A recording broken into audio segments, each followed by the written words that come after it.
Hello everyone, welcome back to day 15 of our 30 days Python learning challenge. Today we will be talking about modules.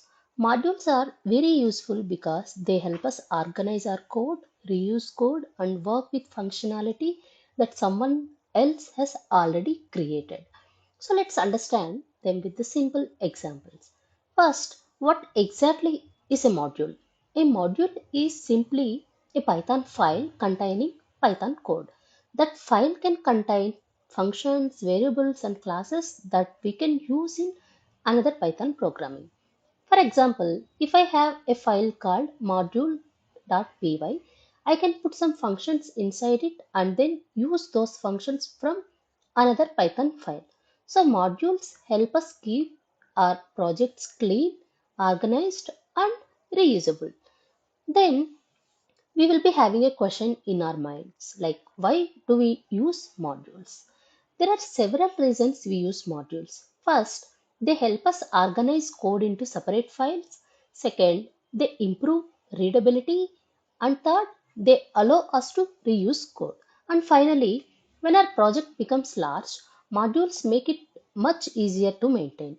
Instead of putting hundreds or thousands of files into code into one file, we can divide our code into multiple modules.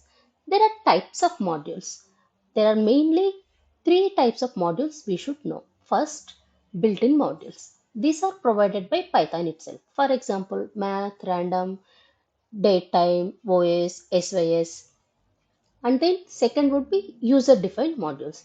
These are modules that we created ourselves. And third, third party modules. These are created by other developers and can usually be installed using PIP. For today's session, we'll mainly focus on built-in and user defined modules. Like, let's start with a built-in module called math. We can import it like this, import math. Now we can use functions provided by the math module. For example, print math.sqrt of 16.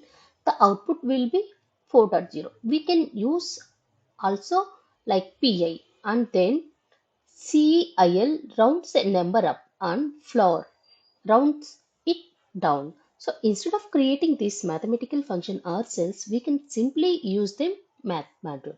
And creating our own modules, let's create one for us. Creating a Python file will be called module.py. Inside it, let's create two functions like def, greet name and add. Now let's create another file called main.py.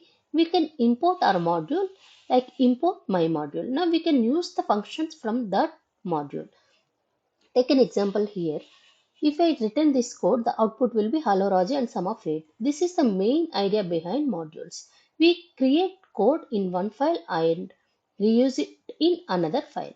One important thing for this simple example, keep both files in the same folder.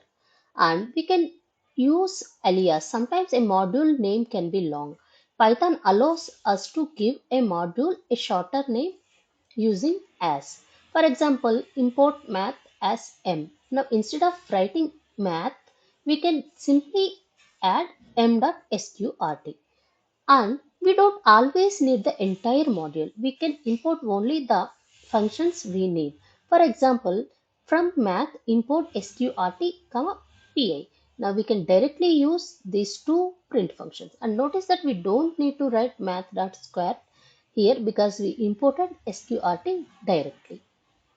And some of useful functions, which is math is useful for mathematical and random is useful for generating random values and date time is useful for working with dates and times and OS is useful for operating system related tasks and SYS provides access to Python and system related information and JSON is commonly used when working with the JSON data.